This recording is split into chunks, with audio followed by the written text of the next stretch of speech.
Good morning and welcome back to the farm. It is Saturday and it is finally, well, I can't say cleared, but it's not raining. I've got a lot of things that I want to go do today, fun things in the community. There's a steampunk festival down in one of the towns nearby, and there's an Earth Day festival in another town nearby. I want to go to both of them, but I'm not allowing myself to go to either one until we get these trees planted. I've got to take the opportunity while I can. So let's go out back and get the wagon and get this day started.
Right, so this is where the fruit orchard is going to be.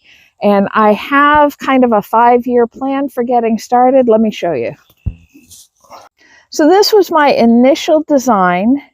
In coming out and placing the flags to get a better sense of how many trees I'm going to be able to do. It's going to be about double this, but this gets us our starting baseline. You can see I've got a couple of different sections. I'm going to do 6 fruit trees and 2 nitrogen fixers in each section. And they'll be a little different every year. This year I have 2 different kinds of apple trees, 2 different kinds of cherry trees, and 2 different kinds of pear trees. Those are what I'm planting today. In addition, I have I have more than 2 redbud trees coming from the county Soil and Water Conservation District. Those I'm picking up week after next.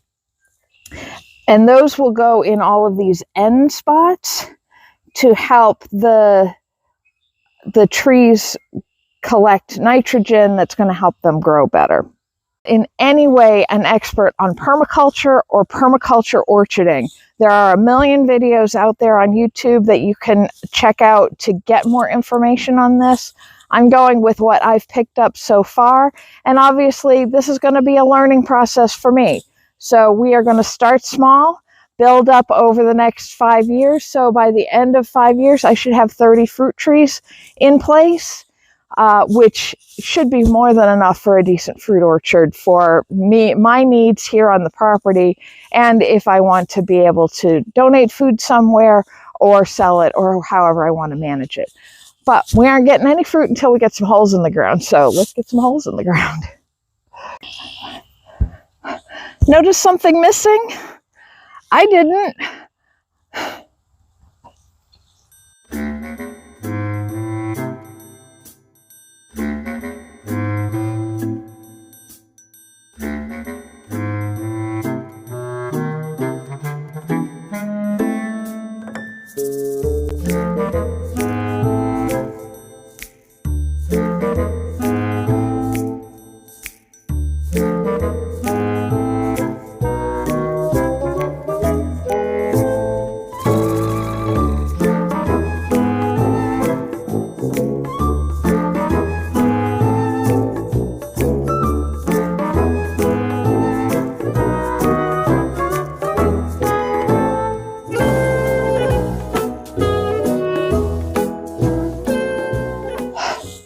Lesson learned.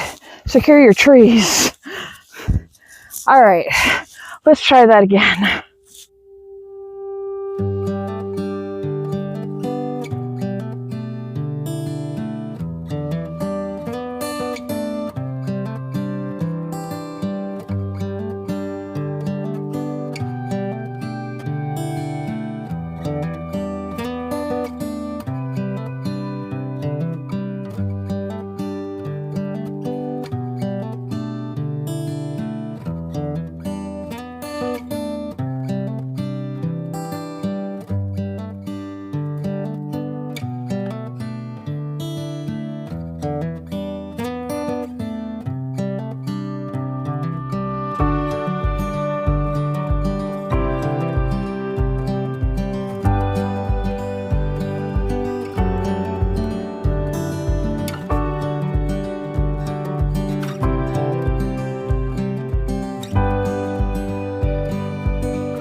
All right, for anyone who hasn't planted fruit trees before, this is the wrong tree. This is a suckle pear. Let's try this again.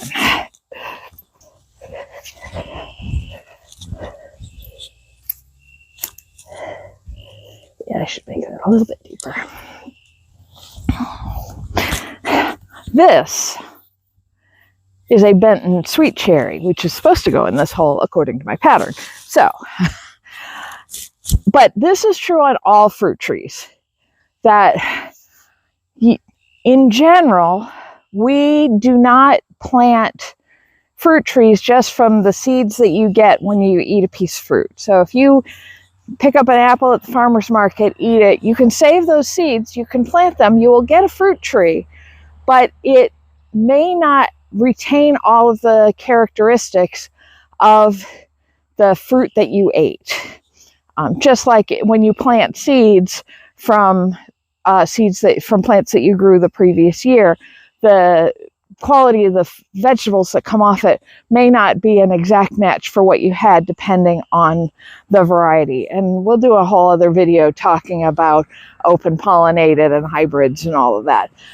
Or go look it up on the internet. There's a million videos talking about it. We are talking about fruit trees today. So to get consistent fruit, what is done is branches are taken off of trees that are producing a kind of fruit that we like to eat. And they are grafted onto roots or attached to roots that we know to be hardy for whatever region that we're growing in. So that's called grafting. And anytime you see a fruit tree, you're going to see this little divot coming off of what we would consider to be the trunk. And this is where the graft is. And the reason we need to know about that is because we want to be very careful not to plant over the top of this rootstock. Because if we do, whatever the variety of fruit that is the rootstock, that is going to put off a branch and start growing. And often the rootstocks that are used are not very edible. They're often very sour, very bitter, but they're very hardy. So that's why those tend to get used. So when I'm digging this hole, I need to make sure that I'm not going any deeper than probably about here. And I want to make sure that there's room for the roots to spread out a little bit. So it's finding that fine balance on the hole. The other challenge I'm having is when you move to a new property, you learn a lot about the land the first season. And I'm learning that this soil is very rocky. So I'm digging up a lot of small stones, which are getting in the way of, it's why I can't really use the post hole digger. It just won't, it stops on the rocks and won't get anywhere. So I'm doing much better with the shovel. So let me take a couple more spadefuls out of that hole to give this cherry a little more room to grow, and we'll get this in the ground.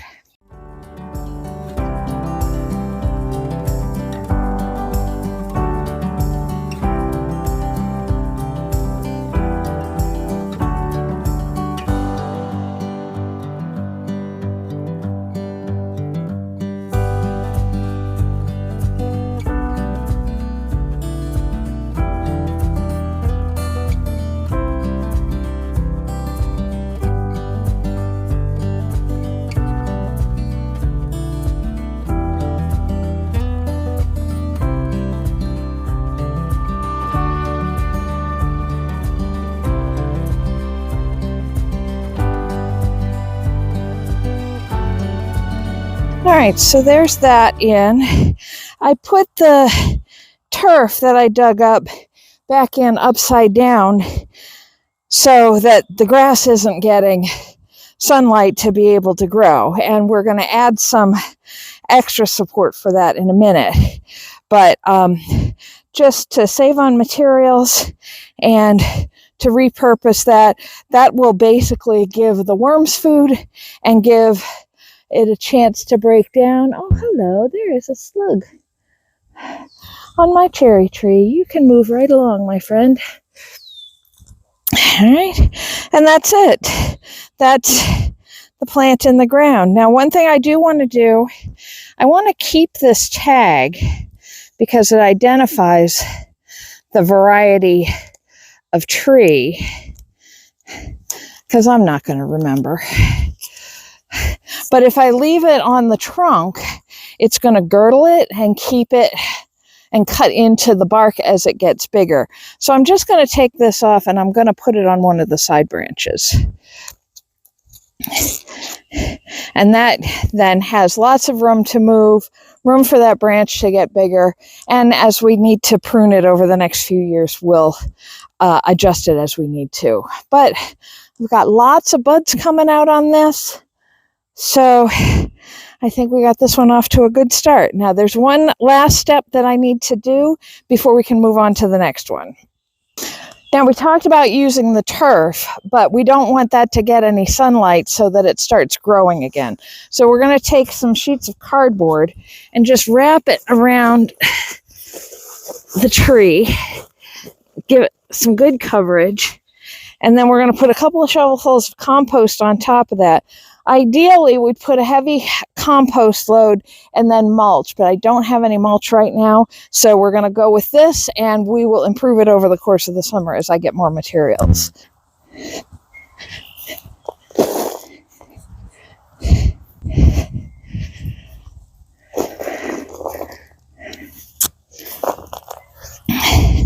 Now, what you need to make sure not to do is build up too close to the trunk, because that's gonna rot away the trunk, or the bark on the trunk, and damage the tree. So that's a start. Only 5 more holes to dig.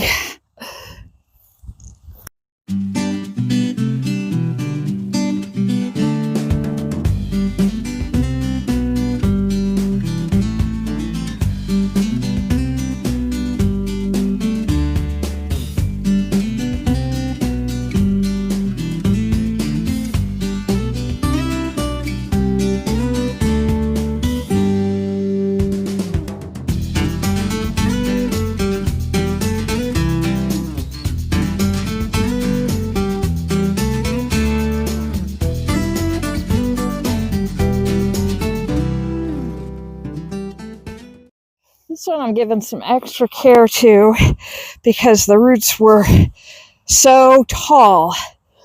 I had to dig a really big hole, but it was still kind of standing up in that hole. So I'm going to give it some extra cardboard and some extra compost and dump the rest of that water on it. I left the rest of my cardboard in the house, and I need to get another load or 2 of compost to finish these up, but I think we're in pretty good shape for now. I can go out and have fun with a clean conscience. So I'll come back this afternoon and finish covering these up. I also need to put fencing around these. I get a lot of deer on this property, and they tend to go, I think, right through the trees there and on the other side. So these are going to need some protection. But again, they're better in the ground than in a box on my porch. So we at least got it started.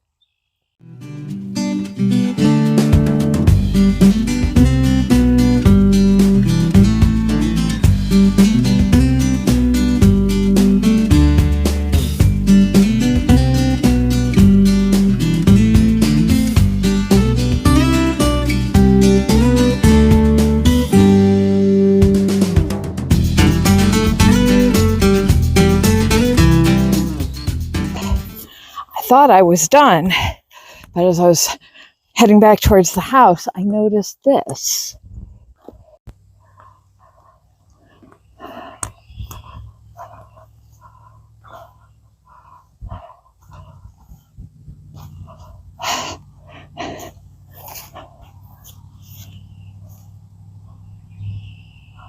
It's hard to see because it's so pale against the gray sky, and I'm not sure what it is. So if you are good at tree identification, let me know what it is. The bees will be very happy to see it. It seems to be the only one, at least the only one that's flowering at the moment. I don't see any other color except buds coming in. So I don't know what it is.